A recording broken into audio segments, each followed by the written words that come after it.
धोलेरा गुजरात का वो नाम जो अभी तक सिर्फ प्रॉमिसेस और डीलेस के लिए जाना जाता था। जब 2001 में मैं यहाँ पे विदाई करके आई थी ना, हाँ। जब वहाँ पे कुछ नहीं था, मैं तो ऐसी रो कि यहाँ पे मेरे को कहाँ डाल दिया। कितने पैसे मिले बाबा आपको 6-7 बीघा बेचने के बाद? 21वीं सदी का जो तेल बताया जा रहा है कि जो रिवॉल्यूशन आएगी वो सेमीकंडक्टर से आएगा।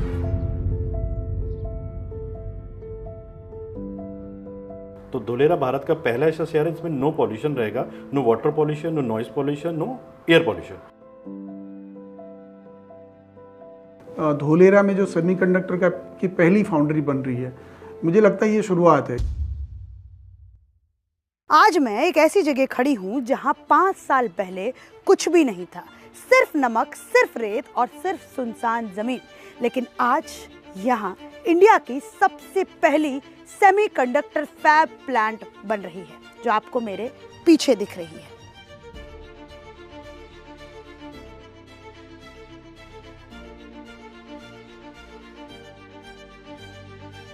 आज जो मैंने यहाँ पर डिस्कवर किया वो एक इंडस्ट्री की स्टोरी नहीं है, एक महिला, एक परिवार और एक नेशन की स्टोरी है। तो चलिए शुरू करते हैं।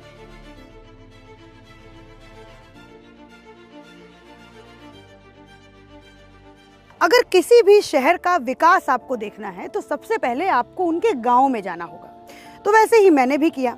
मैं जब धोलेरा के अंदर आई और जब मैंने इतना सब कुछ डेवलपमेंट देखा तो मैं धोलेरा के आसपास के गांवों में गई और वहां पर जाकर के मैंने महिलाओं से बात किया। और जब मैंने उनसे पूछा कि आपकी ज़िंदगी इस कंपनी और इस इंफ्रास्ट्रक्चर की वजह से, इस डेवलपमेंट की वजह से कैसे बदली, तो सच मानिए जब उस महिला ने मुझसे कहा कि मैं अपने कर्म को कोसती थी, मैं अपने बाप को गाली देती थी, मैं अपने बाप को कहती थी कि मुझे आपने इस गाँव में क्यों ब्याह दिया। जब 2001 में मैं यहाँ पे विदाई करके आई थी ना, हाँ। जब वहाँ पे कुछ नहीं था, मैं तो ऐसी रो कि यहाँ पे मेरे को कहाँ डाल दिया। अच्छा, फिर मैं मेरे पापा को बोला तो बोले तेरी किस्मत, तो अभी वहाँ ही रहेंगी। धोलेरा में? नहीं, यहाँ पे, यहाँ यही धोलेरा में ना? हाँ, ये 2001 में आए थे आप 2001 मुंडी? में मेरी विदाई हुई थी। अच्छा, तो कैसा था ये पूरा गांव? पूरा गांव था, सब कच्चे मकान थे, किसी को पक्का नहीं था, सिर्फ 2 मकान थे, बड़े लोग हैं ना उनके। मेरा जेठ का लड़का है ना, जयेश साटिया, वो बेचारा यहाँ से साइकिल लेके जाता था धोलेरा पढ़ने के लिए। मेरी सास उसको 2 ही रुपए देती थी, जब 2 रुपए बहुत थे। बहुत थे। हाँ। क्या क्या कष्ट आप लोगों को उस वक्त होता था? पानी नहीं था, लाइट नहीं थी। पानी कोई के कहाँ से सुविधा लाते थे फिर? तालाब में से। क्या बदलाव आपने देखा? यहाँ पे सबके मकान भी अच्छे हो गए, पानी, लाइट, सब वाहन भी मिलते हैं। तो धोलेरा जाने को चल के जाने का, चल के जाना चल के पड़ता? जाने का, चल के आने का। अभी तो गाड़ी। लोगों के हाथों में पैसा कैसे आया यहाँ पर? वो साइड भी काम है उसके, सब जाते। ये धोलेरा में जो हाँ। काम चल रहा है उसकी वजह से लोगों के हाथ में यहाँ पर हाँ। पैसे आए हैं। नहीं तो 1 रुपये की, मेरा सास ये दादा है ना, ये 1.5 रुपये के लिए धंधों का जाता था, पूरा दिन मजदूरी करता था। वो बात करें तो हम रोते थे कि ऐसी परिस्थिति हमारी थी। अभी आनंद आ रहा है ससुराल में? शांति है, शांति है, आनंद आ रहा है। धोलेरा का अगर आसपास के आप गांव देखोगे, 22 विलेजेस आते हैं धोलेरा के अंदर। तो मैं इस मुंडी गांव में हूँ और यहाँ पे मैं देख रही हूँ कि हर एक इंसान जो है वो किस तरीके से तारीफों के पुल बना रहा है, ये धोलेरा प्रोजेक्ट के कारण। अब समझते हैं 90,000 से 90 लाख तक का सफर। मैं धोलेरा के एक गाँव में गई जिसका नाम था मुंडी, और मैंने जब वहाँ के बुजुर्गों से बात किया तो सच बता रही हूँ, मैं कोई झूठ और कोई यहाँ पर फैक्ट्स को बढ़ा चढ़ा कर नहीं बोल रही हूँ। जब मैंने वहाँ के बुजुर्गों से बात किया तो उन्होंने मुझसे कहा कि जी हमारे पास जो हमारी 1 बीघा की ज़मीन थी उसकी कीमत थी 90,000 रुपये। पहले बाबा से बात करती हूँ। इनको गुजराती आती है तो थोड़ा सा आप लोगों को समझने में दिक्कत आ सकती है, लेकिन हमारे भारत का स्वाद आप सभी को पता होना चाहिए, और जो अलग अलग भाषाओं का जो रस है वो भी मैं चाहती हूँ कि आप लोग सुने, सीखें, और जो भी थोड़ी बहुत दिक्कत आएगी बातों में तो ये हमारे पास ये भाई हैं। भाई आपका नाम क्या है? जयेश। इनका नाम जयेश है और ये जयेश जो है वो हमें ट्रांसलेट करके बताएंगे। तो बाबा नमस्ते। नमस्ते। क्या नाम है आपका? वरदांग भाई भल्ला भाई भरवाड़। अच्छा बाबा, आपका क्या नाम है? तोगा भाई भल्ला भाई भरवाड़। तो आपकी मतलब ये जो ढोलेरा हाँ, धोलेरा प्रोजेक्ट बन रहा है यहाँ पर, हाँ। सुना है इसके बारे में? हाँ, सुने। क्या बन रहा है वहाँ? पूछिए क्या बन रहा है वहाँ? આપણે શું બને ધોલેરામાં? હા, આ બધી સ્કીમ આપી છે ને, એમાં આપણે 2 ઓલા રાખ્યા છે પ્લોટ. હા, ધોલેરા સ્પેશિયલ હે? પ્લેટ. आपकी कितनी जमीन, इनसे पूछो कितनी जमीन जो है वो सरकार को दिया इन्होंने? આપણે અત્યારે જે જમીન રહી ને એમાં 50% જમીન આપણે ગવર્નમેન્ટ ને આપી, हाँ 50% આપણી પાસે રહી ફાઇનલ પ્લોટ। हाँ, तो बाबा ने कितना जमीन अपना बेचा है अभी? દાદા ने अभी 6 बीघा बेचा है, 6 से 7 बीघा बेचा है। 6 से 7 बीघा आपने बेचा है। और एक सेकेंड आप शांत रहिए, कितने पैसे मिले बाबा आपको 6-7 बीघा बेचने के बाद? पैसा पैसा पैसा कितना? 3 करोड़ हैं? 3 करोड़ 3 करोड़, हाँ मतलब 6-7 बीघा इन्होंने अपना बेचा। और इनको ये नहीं पता कि ढोलेरा के अंदर बन क्या रहा है और इनको पैसा कितना मिला है। तो 3 करोड़ पैसे जो हैं वो बाबा को मिले हैं। मतलब आप ये समझिए एक बुजुर्ग की पूंजी क्या होती है, जमीन, और ये जनरेशनल वेल्थ होती है। और उस जनरेशनल वेल्थ की उनको कीमत आज इस प्रोजेक्ट की वजह से यहाँ के जो आसपास के गांव के लोग हैं उनको जनरेशनल वेल्थ की कीमत जो है वो लगभग 3 करोड़ रुपए मिली। आज आपके गांव की जो जमीन है वो 1 बीघा का कितना रेट है? पर एने का 4000 से 5000 का अभी आप मुझे बीघा में बताइए। बीघा में अभी 50 या 60 से 40 से 60% का अभी रेट चल रहा है लाख में। 60 लाख से 50 लाख। 60 लाख से 50 लाख। और ये कितने सालों में हुआ है 60 लाख से 50 लाख? मतलब 20,000 से 60 लाख से 50 लाख तक का सफर कितने? 2007 से लेकर अभी तक में बढ़ा है। 2007 से लेकर 26 तक में। बढ़ा है। और सबसे ज्यादा रेट कब मतलब बढ़ा है? सब 3 साल में जब टीपी फाइनल हुआ ये एक्टिवेशन एरिया और ये टाटा का जो सब प्लांट आया उसके जो जैसे जैसे कंपनी आती गई वैसे वैसे रेट बढ़ता गया। दूसरे गांव में गई, बोलायरी करके गांव है, उसके अंदर मुझे बताया गया कि जी हमारे गांव में 1 बीघा की कीमत जो है वो केवल मात्र 20,000, 30,000, 40,000, 50,000 इतनी हुआ करती थी।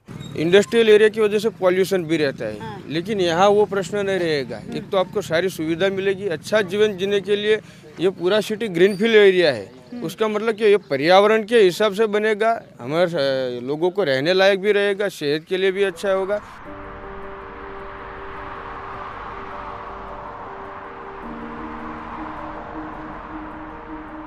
धुलेरा भारत का पहला ग्लोबल सिटी बन रहा है। हमने भारत के बाहर दूसरी साइड में गल्फ कंट्री को डेवलप होते हुए देखा हुआ है, Oman, Bahrain, Qatar, Dubai, Sharjah, Abu Dhabi. तो ये सारे सिटी बाद में बने और बेस्ट बने हुए हैं। ठीक है, भारत में इस टाइप का कोई भी सिटी अभी तक नहीं बना हुआ है। तो ये धुलेरा पहला शहर बन रहा है जो ग्रीन फील्ड स्मार्ट सिटी यानी ग्लोबल सिटी बन रहा है। अच्छा। उनकी तरीके से डेवलप किया जा रहा है इसको। इंडस्ट्रियल हब में पहली चीज क्या है कि नो पॉल्यूशन। लेकिन ये तो इंडस्ट्रियल इलाका है, तो यहाँ पे पोल्यूशन कैसे नहीं? को लेके हमारी पुरानी वाली जो सोच है कि वहाँ पे ट्रांसपोर्टेशन रहता है, धुआं रहता है, ये सब रहेगा, लेकिन यहाँ पे नॉन पॉल्यूशन वाली इंडस्ट्री ही आएंगी। क्या है खास इस शहर में? खास कई चीजें, जैसे भारत का पहला ऐसा शहर है जिसके अंदर में पॉपुलेशन फिक्स है। अच्छा। अभी तक भारत के किसी भी शहर में पॉपुलेशन फिक्स नहीं है। हमारा चंडीगढ़ और गांधीनगर भी बना है, वो भी केवल प्लांट सिटी बना हुआ है, स्मार्ट सिटी नहीं है। 4 वे कनेक्टिविटी है, भारत में अभी तक 4 वे कनेक्टिविटी वाला कोई भी शहर नहीं है। और कुछ है इसमें बताने लगे? मुझे लगता है आपने सब कुछ बता दिया, क्योंकि अब नीचे ही जाकर के हम लोग इसको और अच्छे से समझेंगे और देखेंगे कि क्या डेवलपमेंट्स ढोलेरा के अंदर जो हैं वो और हो रही हैं। पर सवाल ये है कि ये सब कुछ हो कैसे रहा है? तो इन सब को समझने के लिए हमें जाना होगा एक ऐसी दुनिया में जिसको समझे बिना हम 21वीं सदी का भारत नहीं समझ सकते, जिसका नाम है सेमीकंडक्टर्स। केम छो भैया?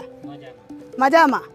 इस गाड़ी के अंदर चिप है, इस मोबाइल के अंदर चिप है, ये जो कैमरा चल रहा है इसके अंदर भी चिप है। आपके घर में आप इस तरीके से समझिए, जो भी चीज़ ऑन और ऑफ हो रही है उन सब के अंदर एक चिप लगती है जिसका नाम है semiconductor. Tata semiconductor manufacturing private limited जी, सेमीकंडक्टर मैन्युफैक्चरिंग हो रहा है यहाँ पर। क्या हो रहा है? भारत के अंदर में सेमीकंडक्टर के टोटल 3 प्लांट आ रहे हैं। अच्छा। एक आसाम में आ रहा है 27,000 रुपए का इन्वेस्टमेंट करके। हाँ। एक साणंद में आ रहा है 7.5 का जो करोड़ इन्वेस्ट करके। एक धुलेरा में आ रहा है 91,000 करोड़ का इन्वेस्टमेंट करके। हाँ। तो तीनों प्लांटों में से बाकी के जो 2 प्लांट है वो असेंबल यूनिट है। अच्छा। ये पहला यूनिट है भारत का जो फैब यूनिट रहेगा, यानी कि यहाँ पे मैन्युफैक्चरिंग होगी चिप की। 91,000 करोड़, ध्यान से सुनिएगा, 91,000 करोड़ के इन्वेस्टमेंट के साथ टाटा ताइवान की एक कंपनी PSMC के साथ जॉइंट वेंचर करके यहाँ पर चिप कंडक्ट करेगी, यहाँ पर चिप बनाएगी। ये जो कंपनी है, ये जो प्लांट है वो 28 नैनोमीटर के सेमीकंडक्टर्स तैयार करेगी। आज दुनिया भर में जो सबसे ज़्यादा जिस साइज के सेमीकंडक्टर की मांग है वो है 28 नैनोमीटर। आपकी गाड़ियों में, डिफेंस एप्लीकेशंस में, स्मार्ट मीटर्स में, कंज्यूमर इलेक्ट्रॉनिक्स में 28 नैनोमीटर के सेमीकंडक्टर्स का ही इस्तेमाल होता है। ये सेमीकंडक्टर्स और चिप मॉडर्न सिविलाइजेशन की रीढ़ की हड्डी हैं।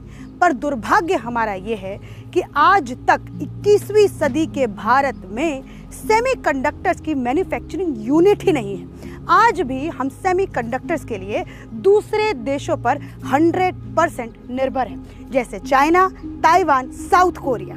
कोविड आया, सप्लाई चेन पूरी तरीके से बंद हो गई। सेमीकंडक्टर्स हमारे देश में इंपोर्ट होना बंद हो गए, जिसकी वजह से हमारी ऑटोमोबाइल इंडस्ट्री पूरी तरीके से ठप, हमारे इलेक्ट्रॉनिक्स पूरी तरीके से ठप। लेकिन आज जब हमारे देश के अंदर ये पहला सेमीकंडक्टर फैब प्लांट डला है, तो शायद इससे हमारे देश में सेमीकंडक्टर्स की जो निर्भरता दूसरे देशों के ऊपर है, वो शायद कम हो सकती है। ये प्लांट लगभग 20,000 लोगों को डायरेक्ट और इनडायरेक्ट नौकरियां भी देगा। जब ये प्लांट यहाँ पर लग रहा है, तो ये अपने साथ एक इकोसिस्टम तैयार करेगा। मतलब आप इस तरीके से समझिए कि जब एक सेमीकंडक्टर फैब प्लांट किसी शहर में लगता है, किसी इलाके में लगता है, तो वो अपने साथ एक पूरा इकोसिस्टम तैयार करता है, जिस इकोसिस्टम के कारण एक पूरा इंडस्ट्रियल हब तैयार होता है, जिसके अंदर केमिकल सप्लायर्स, क्योंकि सेमीकंडक्टर्स को बनाने में लगभग 500 केमिकल्स की जरूरत होती है। पैकेजिंग सप्लायर जो यहाँ से सेमीकंडक्टर्स बन के निकलेगा, फिर उसको पैकेजिंग करने के लिए जो कंपनी होगी वो इसी ढोलेरा में लगाई जाएगी। इलेक्ट्रॉनिक्स, जब उस चिप को पूरी तरीके से मैन्युफैक्चरिंग कर दिया जाएगा, तो अलग अलग तरीके के इलेक्ट्रॉनिक प्रोडक्ट्स को बनाने वाली कंपनीज भी यहाँ पर लगाई जाएंगी। और लॉजिस्टिक्स, जब ये पूरे के पूरे इंडस्ट्रियल हब से जब पूरा सामान रेडी होगा, जब पूरे गुड्स रेडी होंगे, तब उन सबको एक जगह लॉजिस्टिक डिपार्टमेंट में जाकर स्टोर किया जाएगा, जो पूरे एक इकोसिस्टम को तैयार करता है। आप सोचिए, आप अनुमान लगाइए कि सिर्फ एक इस इंडस्ट्री के कारण कितनी सारी नौकरियां धोलेरा में लगने वाली हैं आगे आने वाले कुछ सालों में। धोलेरा के अंदर में भी जो मेन एनर्जी का सोर्स रहेगा वो सोलर रहेगा। Made in India for the world. Dholera जहां पर सेमीकंडक्टर फैब प्लांट लगा है, उसको बनाने के लिए 24/7 की बिजली की आवश्यकता होती है, और उसी आवश्यकता को पूरा कहीं ना कहीं यहाँ पर एक कंपनी है रीन्यू, वो 3000 करोड़ के इन्वेस्टमेंट के साथ पूरा करने की कोशिश कर रही है। तो मतलब ये पूरा जो है वो खुद से ही प्रोड्यूस कर रहा है। पूरा शहर हर चीज के लिए सेल्फ डिपेंड रहेगा, चाहे वो पानी पीने का पानी हो, चाहे इलेक्ट्रिसिटी का हो, या गार्बेज का हो, तो शहर के अंदर ही गार्बेज को खत्म कर दिया जाएगा। तो और ये 3000 करोड़ की फैक्ट्री जो है सोलर प्लेट बनाने की, वो यहाँ पे लग गई। एक और आपको फैक्ट अगर मैं बताऊं, तो आज भी जो भारत है अपने सोलर पैनल्स के ज़रूरत के लिए चाइना और दूसरे देशों पर निर्भर है। लेकिन धोलेरा की वजह से शायद ये भविष्य में संभव हो सकता है कि हम अपनी एनर्जी, सोलर पावर जो है, वो खुद सोलर पैनल्स बना करके जनरेट करें।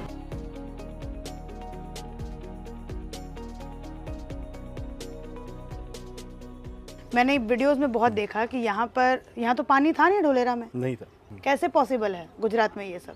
ये भारत का पहला स्ट्रॉन्ग वाटर मैनेजमेंट सिस्टम है, जो सिंगापुर मॉडल का है। जैसे यहाँ पे पानी नहीं है इस क्षेत्र में, इस क्षेत्र को गुजरात के अंदर बोला जाता है खारपाट का एरिया। अच्छा, वो क्या होता है? खारपाट मतलब यहाँ से पास में गल्फ ऑफ खंबाट की खाड़ी है। खाड़ी से बार बार जब भी पानी आता है टाइड के अंदर में, उसमें सॉल्ट आता है, सॉल्टी वाटर आता है। और ये अभी से नहीं आ रहा, वर्षों से आ रहा है। अगर जमीन को खोदेंगे तो नीचे सॉल्ट वाला पानी निकलेगा। तो यहाँ दूर दूर तक पीने का पानी नहीं है। तो यहाँ पानी की व्यवस्था के लिए ये पहला स्ट्रॉन्ग वाटर मैनेजमेंट सिस्टम है। ये क्या काम करेगा, अब जब बारिश होगी तो बारिश सड़क पे गिरेगी, सड़क से सारा का सारा पानी डक्ट में जाएगा। तो 10 बाई 12 की डक्ट जमीन के अंदर डाली गई है। अब ये टनल के अंदर में पानी भर जाएगा। अब बारिश के पानी में नमक तो नहीं, वहां से पानी बहता हुआ इस क्रीक में इकट्ठा होगा। अच्छा। तो मल्टीपल जगहों से ये पानी के सारी क्रीक में इकट्ठा होता जाएगा। अच्छा। ये अभी क्रीक जो है 6 किलोमीटर लंबी बनी है। ये टोटल 15 किलोमीटर लंबी बननी है। अच्छा। 110 फीट चौड़ी बननी है और 15 फुट गहरी बननी है। ठीक है। इस तरीके की 3 क्रीकें धोलेरा में टोटल मिला के भविष्य में बनेंगी। तो इस पानी को WTP प्लांट में लेके जाएंगे, वहाँ पे रिसाइकिल करेंगे। रिसाइकिल करके घरों में पीने के पानी की व्यवस्था हो जाएगी। ठीक है। घर से जो पानी निकलेगा वो STP प्लांट में जाएगा। अच्छा। सीवरेज ट्रीटमेंट प्लांट में वहाँ जाएगा, वहाँ से रिसाइकिल होकर और इंडस्ट्री वालों को दे दिया जाएगा। अरे पूरा रिसाइकिल हो गया, रिसाइकिल होके इंडस्ट्री वालों को मिल गया। हाँ। इंडस्ट्री से जो पानी निकलेगा वो फिर रिसाइकिल होगा तीसरी बार। अच्छा। CETP प्लांट में जाएगा। हाँ। और वहाँ से रिसाइकिल होके आपके घरों में एक बार लाइन और आएगी, जैसे US वगैरह में आती है। अच्छा। तो वहाँ क्या होता है, पीने का पानी अलग होता है और वॉशिंग के लिए, गार्डनिंग के लिए अलग पानी होता है। अगर किसी वजह से बारिश ज्यादा हो जाए तो इस पानी को गल्फ ऑफ खंबाट की खाड़ी में छोड़ दिया जाएगा। अच्छा। किसी वजह से बारिश कम होती है हाँ। तो नर्मदा कैनाल की जो पाइपलाइन है उससे उस बार की पूर्ति करेंगे। क्या बात है, बहुत ही अच्छा सिस्टम। पानी का व्यवस्था ये भारत में पहला बार सिस्टम, पहला बार है। भारत का पहला डिग फ्री सिस्टम है। डिग फ्री यानी कि शहर को अगले 100 साल तक खोदना नहीं पड़ेगा किसी के लिए, मतलब सब कुछ अंडरग्राउंड है। सब कुछ। अभी भी आपको शहर दिख रहा है यहाँ पे, हाँ। ये सड़कें दिख रही हैं, यहाँ पे आपको लाइट्स दिख रही हैं, हाँ। लेकिन ओपन में कुछ भी दिख रहा है आपको वायर किसी भी प्रकार के? नहीं, एक भी दिख रहा है। वायर नहीं, कोई भी पाइपलाइन आपको ओपन दिख रही है? नहीं, सब कुछ अंडरग्राउंड है। ये एशिया का बिगेस्ट एरिया जो प्लग एंड प्ले के साथ रेडी टू मूव है। Plug and play ready to move का मतलब क्या होता है? तो प्लग एंड प्ले का मतलब सुविधाएं तैयार हैं, आप आइए और काम चालू कीजिए। अच्छा। आपके जीवन के इतिहास में, हमारे जीवन के इतिहास में और हमारे पप्पा के जीवन के इतिहास में अच्छा। कभी हमने सुना है कि कोई नया शहर बना है? एरिया डेवलप्ड होते हैं, जैसे न्यू चंडीगढ़, नोएडा एक्सटेंशन, नई दिल्ली, नई मुंबई, है ना, नया रायपुर, न्यू गुड़गांव, ये सब एरिया एक्सटेंड हुए, लेकिन हमने भारत में पहली बार कोई शहर बनते हुए देखा है।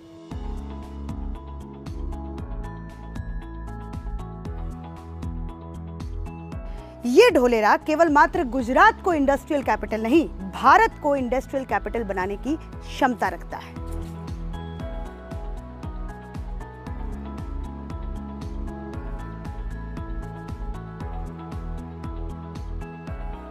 तो इन सब चीज़ों को देख करके क्या यहाँ पर बड़े बड़े इन्वेस्टर्स भी आ रहे हैं इन्वेस्ट करने के लिए? कोई भी ऐसा प्रोजेक्ट होता है, जब तक वहाँ पर इन्वेस्टर्स नहीं आते हैं तो लोगों का भरोसा नहीं होता है। अब पूरे भारत में जब भी प्रोजेक्ट बनते हैं ना, 90% प्रोजेक्ट ऐसे होते हैं जो एरिया लेवल के होते हैं, यानी उस एरिया लेवल का मतलब 5 से 7 किलोमीटर के लोग ही उसमें इन्वेस्टमेंट करते हैं। और एक होता है ग्लोबल प्रोजेक्ट, नेशनल प्रोजेक्ट। ये भारत का पहला ऐसा है। अच्छा। कि इसके अंदर से ऑल ओवर इंडिया से इन्वेस्टर आ रहे हैं। अच्छा, हम लोग ये ऐसा कह सकते हैं, क्योंकि जब से मैं देख रही हूँ तो यहाँ पर मुझे दिख रहा है कि यहाँ पर अभी लोग बसने शुरू नहीं हुए हैं, लेकिन यहाँ पे पानी टंकी जो है वो, जैसे आप अगर दूर से देखेंगे तो वो 2.5 लाख लीटर का है। 2.5 लाख लीटर की 12 पानी की टंकी है। 2.5 लाख लीटर की 12 पानी की टंकी जो है वो पूरा मतलब पूरा लगा दिया गया है। तो क्या हम लोग ये कह रहे हैं कि हम लोग फ्यूचर के, ये गलत मुझे आप बताइएगा, कि फ्यूचर के एक ऐसे शहर में खड़े हैं जहाँ पे हम लोग इतिहास देख रहे हैं अपने आंखों से, ये क्या हिस्ट्री देख रहे हैं? हमने पहले बोला था प्लग एंड प्ले, यानी कि यहाँ पे लोगों के आने से पहले सुविधा तैयार की जा रही है और सब पे बैंक, मतलब यहाँ पे बच्चों के पढ़ने के लिए स्कूल भी है, हॉस्पिटल भी है, कंस्ट्रक्शन भी हो रहा है लोगों के रहने के लिए, फैक्ट्रीज भी हैं, मतलब फुल पैक्ड सिटी ये बनने वाली है। दुबई 2.0 बनने वाला है। दुबई 2.0 आपको नहीं लगता बड़ा बड़ा दावा कर रहे हैं दुबई 2.0? अच्छा, इंडिया के अंदर। ओके, आप ये समझिए कि हम लोगों के यहाँ जब तक कुछ होता है नहीं ना, मानते नहीं है। पता है फिर क्या बोलेंगे लोग, कि बातें इतनी बड़ी कीजिए कि जिसके ऊपर लोगों को विश्वास हो। ठीक है, जैसे मैंने बताया आपको कि वर्ल्ड का सबसे बड़ा स्टैचू कहाँ पे है? गुजरात में ही है ना। वर्ल्ड का सबसे बड़ा फिनटेक सिटी कहाँ पे है? गिफ्ट सिटी गुजरात में। ज्यादा मत बोलिए, दूसरे शहरों से लोग देख रहे होंगे, जलन हो जाएगा लोगों को। वर्ल्ड का सबसे बड़ा स्टेडियम कहाँ पे है? बोलेंगे सब कुछ तो गुजरात में ही है। हम आपसे पूछ रहे हैं ना, वर्ल्ड का सबसे बड़ा स्टेडियम कहाँ पे है? गुजरात में। गुजरात में। वर्ल्ड का सबसे बड़ा सीएनजी पार्क कहाँ बन रहा है? गुजरात में। भावनगर के अंदर में, गुजरात में। वर्ल्ड का सबसे बड़ा सोलर पार्क कहाँ बन रहा है? गुजरात में। कच्छ के अंदर में बन रहा है, गुजरात में। वर्ल्ड का सबसे बड़ा डाटा सेंटर कहाँ बन रहा है? गुजरात के अंदर बन रहा है, जामनगर के अंदर में। तो यहाँ पे सबका साथ सबका विकास। ये जो गाड़ियाँ हैं ये कौन है? ये वर्कर्स की गाड़ियाँ हैं सब। ये दिख रहे हैं, आपको दिख रहे होंगे, वर्कर्स ये काम करने वाले। हाँ, ये मतलब वो ट्रक पूरा भर के वर्कर है, वो सारे जो लोग वर्कर यहाँ टाटा के लिए काम कर रहे हैं, ये वर्कर्स हैं, ये सब के सब। ये सभी लोग वर्कर्स हैं। ये शिफ्टों के हिसाब से जा रहे हैं। अच्छा। हाँ। रहते कहाँ हैं ये सारे वर्कर्स? ये वर्कर्स बहुत सारे भावनगर रहते हैं, धुलेरा गांव के अंदर में जो जगह है आसपास में, या फिर फैदरा के पास में, अड़ोस पड़ोस में फिलहाल रह रहे हैं अभी, क्योंकि यहाँ रहने के लिए नहीं है। सच में जब मैं ये स्टोरी को कवर कर रही हूँ, इस प्रोजेक्ट को मैं कर रही हूँ, तो मुझे ऐसा लग रहा है कि मैं अपने आगे आने वाले फ्यूचर को देख रही हूँ, क्योंकि आज तक कभी भी मैंने अपने पूरे जीवन में ये नहीं सुना कि कभी कोई स्क्रैच से सिटी बनाई जा रही हो, लेकिन ढोलेरा बिल्कुल स्क्रैच से ग्रीन फील्ड सिटी के तौर पे तैयार की जा रही है।